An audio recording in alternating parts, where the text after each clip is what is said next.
இந்த வீடியோவில் நம்ம என்ன பார்க்க போறோம்னா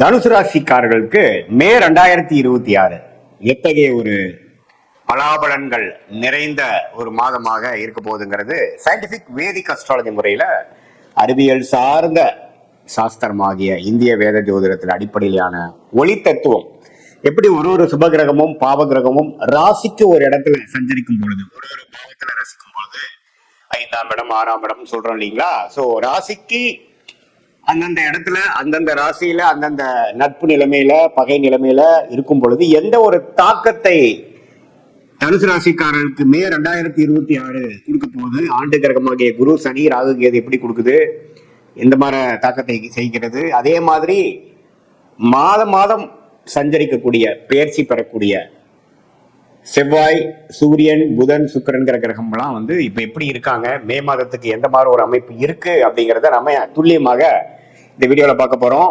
இப்ப பாருங்க, 7ஆம் இடத்திலேயே ராசி அதிபதியாக குரு ராசியை பார்ப்பது நல்ல விஷயம். சனி 4ஆம் இடத்துல இருந்து வேலை தொழில் தாயார் இடம் வண்டி வாகனம் அது மாதிரி விஷயத்துல நிறைய அப்கிரேட்ஸ் சேஞ்சஸ் புரட்சிகள் ஆக்டிவிட்டி செய்து கொண்டிருக்கிறார். அதே சமயத்துல ராகு 3ஆம் இடத்திலும் கேது 9ஆம் இடத்திலும் இருந்து ஒரு நல்ல அமைப்பாக இருக்கிறார். மாத பயிற்சி பெறக்கூடிய கிரகம் ஆகிய ராஜயோகாதிபதி செவ்வாய் பாருங்க மீனத்துல முதல் 2 வாரம் இருக்க மாதத்தின் second of third and fourth வீக்ல பாத்தீங்கன்னா 5ஆம் இடத்துல ஆட்சி பலம் பெறுகிறார். எப்பவுமே ராஜயோகாதிபதி ஓரளவுக்கு ஆட்சி பெற்று ஒரு ஸ்தான பலம் பெறும்பொழுது நல்ல அமைப்புகளை கொடுக்கும். குழந்தைகள் விஷயத்துல முன்னேற்றம் விஷயத்துல இடம் சார்ந்த விஷயத்துல பூமி வண்டி வாகனம் மெடிக்கல் ரியல் எஸ்டேட் அது மாதிரி ஃபீல்ட்லாம் நல்ல ஒரு அமைப்பு கொடுக்கக்கூடிய அமைப்பு தனுசு ராசிக்காரருக்கு உண்டு. அதே சமயத்துல சுக்கிரன் பாருங்க மாதத்தின் முதல் வாரம் ரிஷபத்தில் இருந்தாலும் அதுக்கப்புறம் மிதுனத்துக்கு மாறுறார்.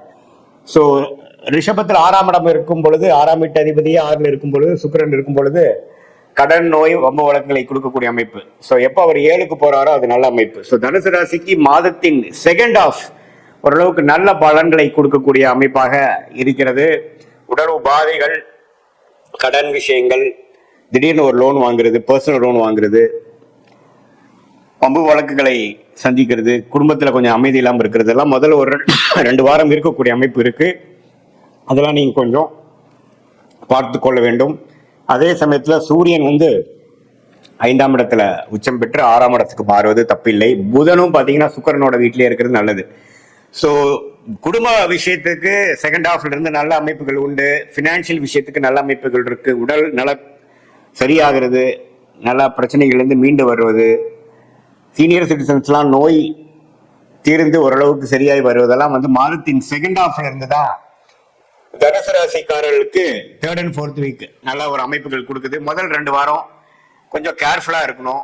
எல்லா விஷயத்திலையும் கொஞ்சம் டக்குன்னு ஒரு முடிவு பண்ணி நம்ம செய்யக்கூடாது. இதோட பின் விளைவுகள்லாம் என்னன்னு யோசிப்போம். ஏன்னா செவ்வாய்ங்கிற ராஜயோகாதிபதி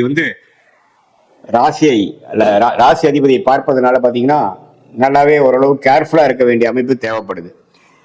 ஸோ மற்றபடி பாத்தீங்கன்னா ராகு கேது சனி எல்லாமே ஓரளவுக்கு நல்ல அமைப்புகளை கொடுக்குது. இதுல சுப செலவுகளும் அப்பப்போ கொடுக்கக்கூடிய அமைப்புகள் வியாபாரிகள் தொழிலதிபர்கள் எல்லாத்துக்குமே அப்பப்போ நமக்கு தேவையில்லாத செலவுகள் கொடுக்கக்கூடிய அமைப்பு. சுக்கிரன் 12ஆம் இடத்தை பார்ப்பதனால கேளிக்கைக்காக ஒரு டிராவல் போறோம், ஒரு சம்மர்ல ஒரு ஹாலிடேஸ்க்காக டிராவல் பண்றோம், அதுக்கு நல்லா செலவு பண்றோம் அப்படிங்கிற மாதிரி விஷயங்கள் வெளிநாடு பிரயாணங்கள் அதெல்லாம் கொடுக்கக்கூடிய அமைப்பு கண்டிப்பாக தனுசு ராசிக்காரர்களுக்கு இந்த மே மாதம் குறிப்பா சொல்ல போனா தேர்ட் அண்ட் ஃபோர்த் வீக்ல இருந்து பலன்கள் கொடுக்குதுங்க. மற்றபடி நம்ம முதலே சொன்ன மாதிரி பினான்சியல் விஷயங்கள் பார்த்துக்கணும். மாணவர்களுக்கு நல்ல ஒரு அமைப்பை கொடுக்குது. ஏன்னா புதன் ரிஷபத்துல இதுவரை ஏனோதானு படித்துட்டு இருந்தவர்களுக்கு நல்ல முன்னேற்றத்தை கொடுக்குது. குடும்பத்துல ஒரு அமைதியை கொடுக்குது, அந்யோன்யத்தை கொடுக்குது, தொழில் மேன்மையை கொடுக்குது. இது எல்லாமே ஓரளவுக்கு நல்ல அமைப்பாக இருந்து கொண்டு இருக்கக்கூடிய தனுசு ராசிக்காரர்களுக்கு இது ஒரு பொதுவான ஒரு பலனாக மே மாதத்துக்கு எடுத்துக்கலாம்.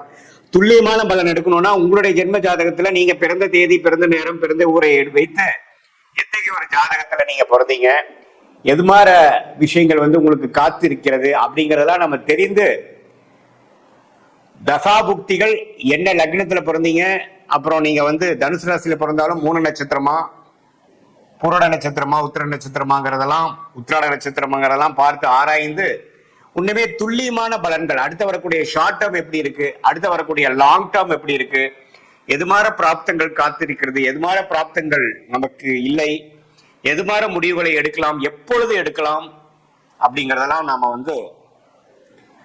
சயின்டிபிக் வேதிக் அஸ்ட்ராலஜி முறையில துல்லியமான முறையில அஸ்ட்ராலஜிக்கல் கன்சல்டேஷன் எடுத்துக்கொண்டு நாம அதை செய்யும் பொழுது நல்லாவே நம்ம தீர்க்கமான ஒரு முடிவுகள், அதுக்கு தகுந்த மாதிரி சமயத்துக்கு வரைக்கும் பொறுமையாக இருந்து, அது வேலை மாற்றமா இருந்தாலும் சரி, கல்யாணமா இருந்தாலும் சரி, குழந்தை பேரு எதிர்பார்க்கிறதா இருந்தாலும் சரி, வெளிநாடு வாய்ப்புகளுக்காக தேடிக்கொண்டு காத்து கொண்டு இருக்கிறதா இருந்தாலும் சரி, நம்மளுடைய நேரங்காலங்களை தெரிந்து, நம்மளுடைய டைம்லைன்ஸ் என்ன அப்படிங்கிறதை தெரிந்து, அதுக்கு தகுந்த மாதிரி பொறுமையாக இருந்து அந்த நேரத்தில் நம்ம செய்ய வேண்டிய வேலைகளை கரெக்டா திட்டமிட்டு செய்து, அது மூலமாக நம்மளுடைய லைஃப் பொட்டன்ஷியல் என்னவோ, நம்மளுடைய ஜாதக பிரகாரம் இருக்கக்கூடிய பிராப்தங்கள் என்னவோ அதை எந்த குறைவு இல்லாமல் அனுபவித்து வாழ்க்கையில் எதிர்நீச்சல் போடாமல் நம்ம கர்மா என்னவோ அதை தகுந்த மாதிரி நம்ம வாழ்க்கையவே அலைன் பண்ணிட்டு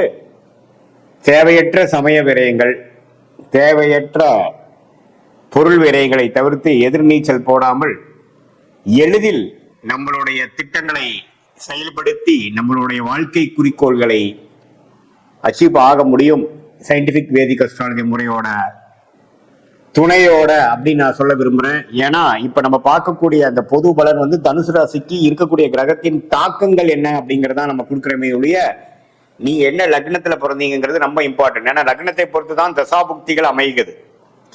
ஸோ அது கொஞ்சம் நீங்க கேர்ஃபுல்லா பார்க்கணும். அதே மாதிரி லக்னாதிபதி எவ்வளவு ஸ்ட்ராங்கா இருக்கார், சில பேருக்கு லக்னமும் ராசியும் ஒரே மாதிரி இருக்கும்.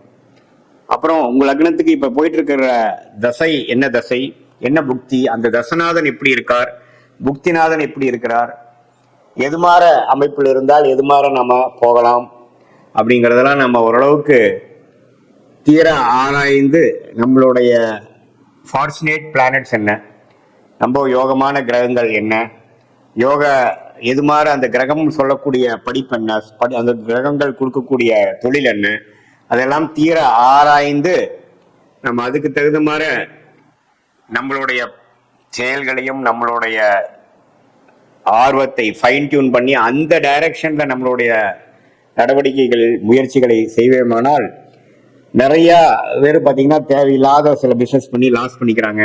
அது மாதிரி விஷயங்கிறதெல்லாம் நம்ம அவாய்ட் பண்ணி நம்மளுடைய பிராப்தத்தை அறிந்து நாமளே வாழ்க்கையை அமைத்து கொண்டு அது மூலமாக வாழ்க்கையில் வெற்றி பெற முடியும் என்று சொல்ல விரும்புகிறேன்.